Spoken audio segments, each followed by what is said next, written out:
Na semana passada, nós tivemos aqui na tribuna alguns colegas criticando a decisão do ministro Blairo Maggi e da Camex de autorizar a importação de uma cota de café para atender esse momento de entre-safra no Brasil. E eu já estava inteirado sobre o assunto, procurei me inteirar mais, de forma mais efetiva, para vir aqui hoje fazer as colocações necessárias para que possamos esclarecer a população brasileira. Em primeiro lugar, presidente, lamentar de que muitas vezes aqui no Senado Federal ou até na Câmara, a gente vê muitas pessoas defendendo corporações, defendendo entidades, mas se vê poucas pessoas defendendo realmente quem nos colocou aqui, que são o povo.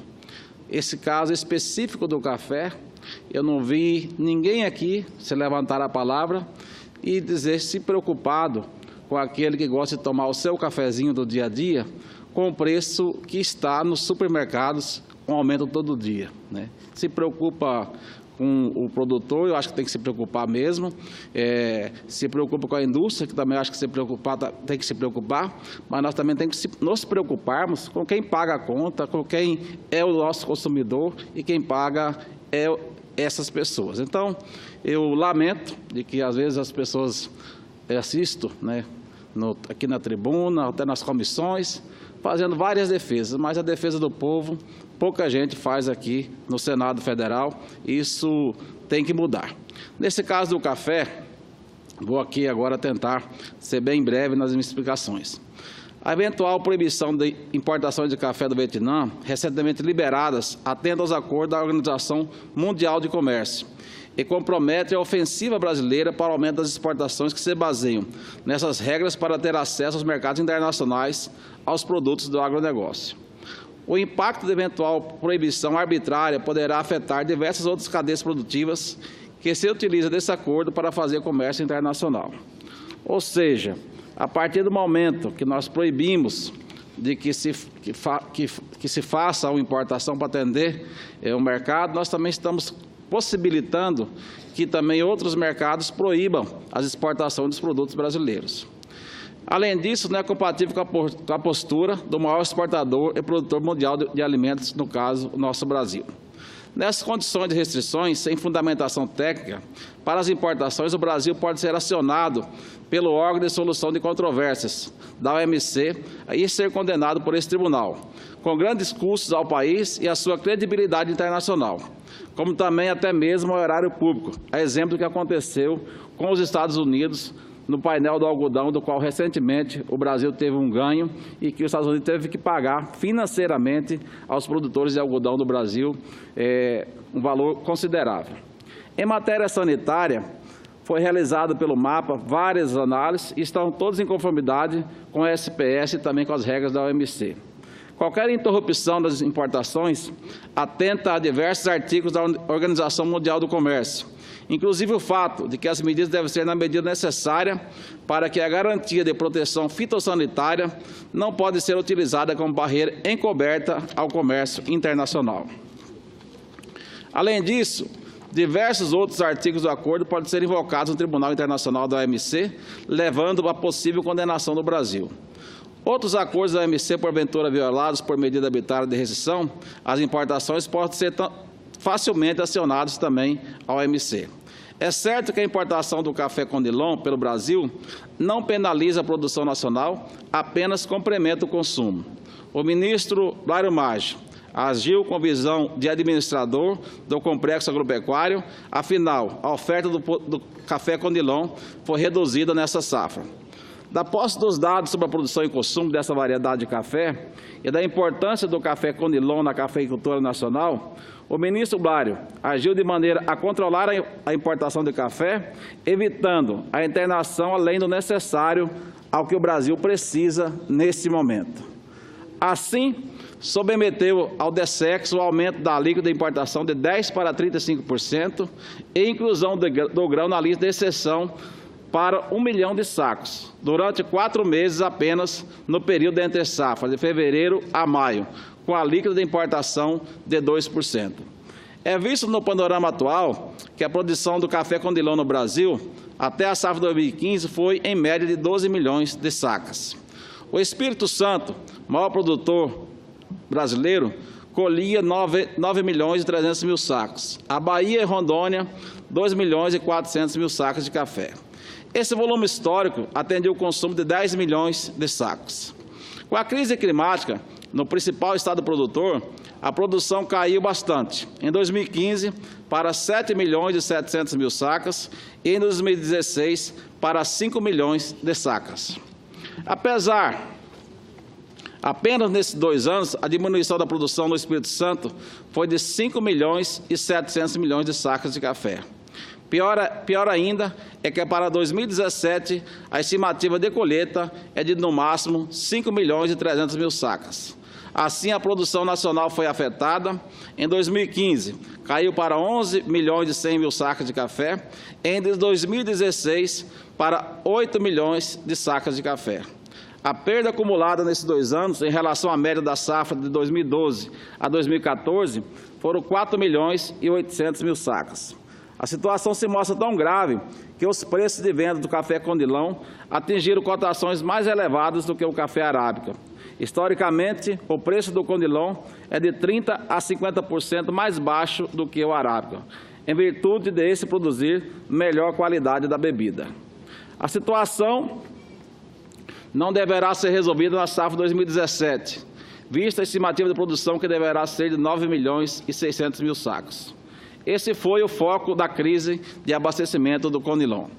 Quando o assunto foi apresentado ao ministro Blairo Maggi, os representantes dos produtores do Espírito Santo informaram que havia um estoque nas mãos do produtor, em empresas e cooperativas, de 3 milhões e 700 mil sacos de café no estado. Comparando com a produção e consumo durante a safra, esse número pareceu superestimado. Então, com a preocupação de garantir transparência, o ministro Blairo Maggi determinou à Conab uma auditoria no estoque privado no estado do Espírito Santo. Com a equipe de especialistas, a Conab mapeou a existência de 1 milhão e 700 mil sacos no estado, quantidade compatível com a produção e consumo. Na Bahia foram 432 mil sacos, em Rondônia apenas 20 mil sacos. Então, foi informado que tinha um estoque de 3 milhões e 700 mil sacas, quando, na verdade, possuía apenas 1 milhão e 700 mil sacos no estoque. Com esse volume de estoque total de 2 milhões e 140 mil sacos no Brasil todo, foi estimado um déficit nacional de 1 milhão e 200 mil sacos de café para atender o mercado interno até o início da próxima safra, que se inicia em junho. Por isso, a decisão acertada do ministro Blairo Maggi de autorizar a importação. A importação do café Conilon é importante no Brasil, principalmente para a indústria do café solúvel, que é a sua principal matéria-prima, e também para a torrefação no preparo dos diferentes blends para os diferentes gostos do consumidor brasileiro. O Brasil é o principal exportador mundial de café solúvel. Essas exportações geram cerca de 600 milhões de dólares de receita anual. O café solúvel brasileiro está presente em mais de 75 países. Com a dificuldade de encontrar matéria-prima nacional, o café Conilon, as indústrias de café solúvel foram pressionadas a reduzir suas exportações, diminuir seus empregos e, assim, consequentemente, diminuindo renda e também diminuindo impostos pagos aos governos estaduais, federal e municipal. Em janeiro de 2017, as vendas externas caíram 36% em relação ao mesmo período do ano passado. Passaram de 5 milhões e 800 mil toneladas para 3 milhões e 700 mil toneladas. Apenas nesse mês, a perda de receita foi de algo como 10 milhões para essas empresas. É verdade que situações como essa acontecem no mercado de commodities agrícolas. Porém, para o café, o fato é agravado pelo crescimento da concorrência externa na produção do café solúvel. No Vietnã, que é o grande produtor de Conilon, o crescimento médio da produção de solúvel nos últimos 6 anos foi de 86%. Na Rússia, de 16% e na China, de 20%. Já no Brasil, o crescimento foi somente de 0,9%, ou seja, estamos patinando na produção de café Conilon, enquanto nossos concorrentes estão voando. Arriscamos perder a posição de maior exportador de café solúvel para os países da Ásia, que estão atraindo, pelas facilidades encontradas nesses países, as grandes empresas do setor, como Nestlé e a Tata. Esse é um estrago e um dano para os produtores brasileiros, que dependem da indústria para consumir o que produzem em suas lavouras. Assim, a medida tomada pelo ministro Blairo Maggi, com o apoio da Camex, teve a visão estratégica de garantir a viabilidade da indústria de café solúvel e de torrefação, que são as principais compradoras de produção. Manter bloqueadas as importações no primeiro momento pode servir como proteção ao produtor do café Conilon. Porém, ainda na safra de 2018, com a normalização da produção, poderá criar uma crise econômica para os produtores pela redução das atividades da indústria do café solúvel como compradoras. Quanto às alegações de haver risco à sanidade vegetal da cultura com a entrada desse produto provindo do Vietnã, afirma-se que são precauções de alta relevância levadas em consideração pelo Ministério da Agricultura. Para isso, o Ministério elaborou e publicou a Instrução Normativa número 7, que resguarda esse risco, definindo parâmetros e normas para análise de todo o café que for importado. Essas condições estão respaldadas nos acordos internacionais que o Brasil é signatário da Organização Mundial do Comércio e também da FAO. O café só será importado mediante a comprovação do atendimento aos requisitos fitossanitários seguros garantidos pelo MAPA. Caso constate descumprimento de tais requisitos ou intercepte praga quarentenária, o carregamento é destruído ou devolvido. Portanto, toda importação de café crus é segura e garantida pelo Ministério da Agricultura, não tendo risco para a sanidade vegetal da produção agrícola do país, conforme texto publicado pela Secretaria de Defesa Agropecuária do MAPA. Esse não é o único produto que o Brasil produz, do qual há importação. Maçã, pera, cacau e tantos outros são trazidos de fora e à produção nacional, sem que tenha ocorrido qualquer ocorrência de pragas ou doenças vindas do exterior. Considerando a manifestação contra a importação feitas pelos representantes do Estado do Espírito Santo e Rondônia, o presidente Michel Temer, no gesto de preocupação, solicitou a suspensão temporária da possibilidade de importação para tratar com as partes envolvidas de maneira a ampliar o esclarecimento sobre o assunto.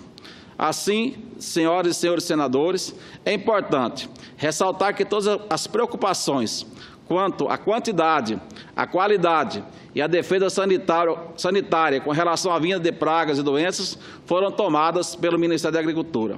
Não foi uma decisão impensada do ministro Blairo Maggi ou apressada, mas amparada em análises técnicas e econômicas, sem prejudicar os produtores de café Conilon no Brasil.